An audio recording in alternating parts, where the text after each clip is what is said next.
Hello ladies and gentleman, boys and girls, তোমরা সবাই কেমন আছো? আশা করি প্রত্যেকে ভালো আছো। আর আমি চাইবো তোমরা সবাই সবসময় ভালো থেকো, সুস্থ থেকো। বন্ধুরা, তোমরা যারা যারা 30শে নভেম্বর 2025-এ ডাব্লিউবিপির প্রিলিমিনারি এক্সাম দিয়ে এসেছো, তাদের জন্য আজকের এই ভিডিওটি অত্যন্ত গুরুত্বপূর্ণ। কারণ আজকের এই ভিডিওটিতে আমি তোমাদের জানাবো যে তোমাদের ডাব্লিউবিপির ফাইনাল কাট অফ কত যাবে এবং তোমাদের ডাব্লিউবিপির রেজাল্ট কবে প্রকাশিত করা হবে এবং তোমাদের মাঠ কবে থেকে শুরু হবে ইত্যাদি সমস্ত কিছু তথ্য আজকের এই ভিডিওটিতে আমি তোমাদেরকে বিস্তারিতভাবে জানাবো। তো তোমাদের রিকোয়েস্ট করব এই ভিডিওটি 1 সেকেন্ডের জন্য স্কিপ না করে পুরোটাই দেখার জন্য। আর তোমরা যদি আমার এই ইউটিউব চ্যানেলে নতুন হয়ে থাকো তাহলে চ্যানেলটিকে অবশ্যই সাবস্ক্রাইব করে পাশে থাকবে, কারণ তোমাদের একটি মূল্যবান সাবস্ক্রাইব এই চ্যানেলটির জন্য অত্যন্ত গুরুত্বপূর্ণ। আর চ্যানেল সাবস্ক্রাইব করতে কোনো প্রকার টাকা পয়সা লাগে না, সো তোমরা অবশ্যই চ্যানেলটিকে সাবস্ক্রাইব করবে। তো বন্ধুরা, দেরি না করে চলো শুরু করা যাক। তো প্রথমত হচ্ছে বন্ধুরা, তোমাদের ডাব্লিউবিপির ফর্ম ফিল আপ শুরু হয়েছিল 2024 সালে। যেসব ক্যান্ডিডেট অর্থাৎ যারা যারা ডাব্লিউবিপির ফর্ম ফিল আপ করেছিলে 2024 সালে, তারা সকলেই তোমাদের মধ্যে 30শে নভেম্বর 2025-এ এক্সাম দিয়েছো। এবার যারা যারা এক্সাম দিয়েছো তারা হয়তো অনেকে ভালো দিয়েছো, অনেকে মিডিয়াম দিয়েছো, অনেকে আবার খারাপ দিয়েছো। তো যারা ভালো দিয়েছো, খারাপ দিয়েছো বা মিডিয়াম দিয়েছো, তাদেরকে প্রত্যেকেই জানতে হবে যে তোমাদের এই ডাব্লিউবিপির কাট অফ কত যাবে। তো প্রথমত আমি তোমাদেরকে জানাই যে তোমাদের ডাব্লিউবিপির কাট অফ কত যাবে। তো এই ডাব্লিউবিপির কাট অফ যাওয়ার আগে তোমাদের জানতে হবে যে তোমাদের এক্সাম ছিল, সবাই তোমরা জানো, 85 মার্কসের তোমাদের এক্সাম ছিল। এই 85 মার্কসের এক্সামের মধ্যে তোমাদের 4টে সিলেবাস ছিল, 4টে সাবজেক্ট ছিল।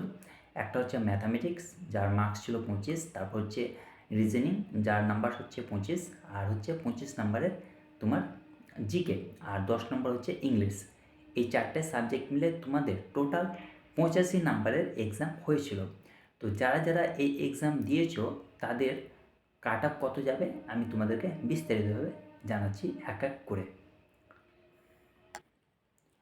তো যারা হচ্ছে প্রথমত জেনারেল ক্যাটাগরিতে ডাব্লিউবিপির 85 নম্বরের মধ্যে কত কাট অফ যাবে, কত নম্বর পেলে তোমরা যা সুযোগ পাবে এর পরবর্তী স্টেপে।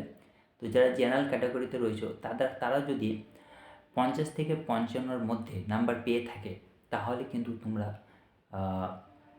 এর পরবর্তী স্টেপে সুযোগ পাবে। অর্থাৎ জেনারেলের কাট অফ যাবে 50 থেকে 55, হ্যাঁ, মাত্র 50 থেকে 55। আর যারা ওবিসি রয়েছে, ওবিসিতে যাবে কাট অফ তোমার 45 থেকে 50, হ্যাঁ।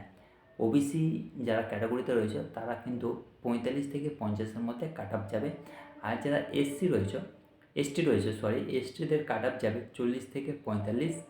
আর যারা এসটি রয়েছে, এসটিতে কাট অফ যাবে তোমার 35 থেকে 40। এই কাট অফ যাবে তোমার ওবিসি, জেনারেল ক্যাটাগরি, এসটি আর এসসি তাদের মধ্যে। তো এটা হচ্ছে ডাব্লিউবিপির কাট অফ। এই কাট অফের মধ্যেই কিন্তু তোমাদের মেরিট লিস্ট তৈরি করা হবে। এর এর চাইতে কম হতে পারে কিন্তু বেশি হবে না, এটা জেনে নিও। আর তোমাদের রেজাল্ট পাবলিশ করা হবে তোমাদের হচ্ছে 24শে ডিসেম্বর, আর না হয় 26শে ডিসেম্বর এই চলতি মাসেই। 25শে ডিসেম্বর হবে না, কারণ 25শে ডিসেম্বর হচ্ছে তোমাদের মেরিট লিস্ট, এই বড় খ্রিসমাস, সেই কারণে বড়দিন, সেই কারণে কিন্তু তোমাদের 25শে ডিসেম্বর রেজাল্ট পাবলিশ করা হবে না। এবার আসি যে তোমাদের মার্চ শুরু হবে 2026 সালের জানুয়ারি মাসের ফার্স্ট উইক থেকেই। তো তোমরা এখন থেকেই প্রিপারেশান নিতে শুরু করো। তো বন্ধুরা, এই হচ্ছে একটি ছোটো আপডেট ডাব্লিউবিপি নিয়ে। যদি ভিডিওটি ভালো লেগে থাকে ভিডিওটিকে অবশ্যই লাইক করবে, বন্ধুদের মাঝে শেয়ার করবে, আর চ্যানেলটিকে অবশ্যই সাবস্ক্রাইব করবে। ভালো থেকো, সুস্থ থেকো, ধন্যবাদ।